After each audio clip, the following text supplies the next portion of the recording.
नमस्कार शेतकरी बंधूंनो, स्वागत आहे आपलं कृषी समृद्धीमध्ये. आणि मित्रांनो, आपल्या राज्यातील कर्जमाफीच्या प्रतीक्षेमध्ये असणाऱ्या शेतकरी बांधवांसाठी, त्यासोबत नियमितपणे आपल्या पीक कर्जाची परतफेड करणाऱ्या प्रामाणिक शेतकरी बांधवांसाठी सुद्धा एक अत्यंत महत्त्वाची अपडेट जी आहे तर ते आपण आजच्या व्हिडिओच्या माध्यमातून पाहणार आहोत.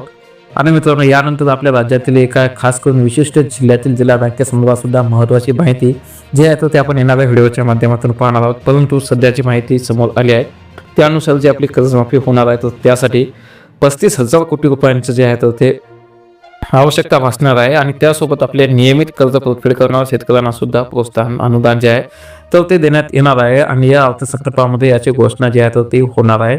आणि ही जी काही महत्त्वाकांक्षी योजना आहे त्या योजनेसाठीची तरतूद करण्यात आली आहे तर ती जवळपास 35,000 कोटी रुपयांची तरतूद करण्यात आली आहे. आणि राज्याच्या आगामी अर्थसंकल्पीय अधिवेशनात याची अधिकृत घोषणा होण्याची शक्यता सुद्धा वर्तवण्यात आली आहे.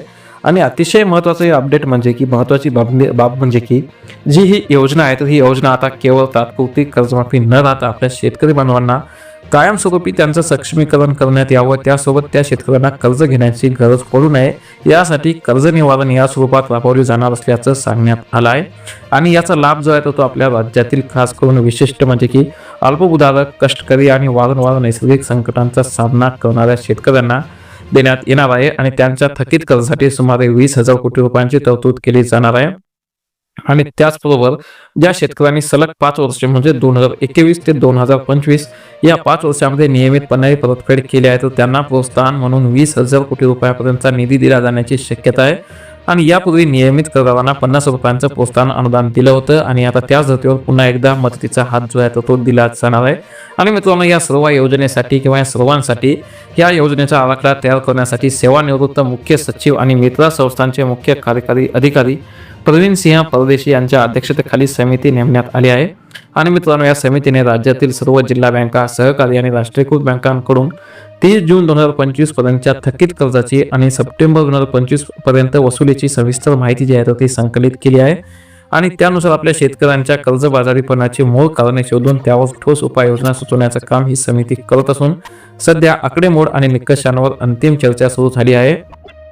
आणि याचा आपल्या गरजूंना फायदा होणार आहे.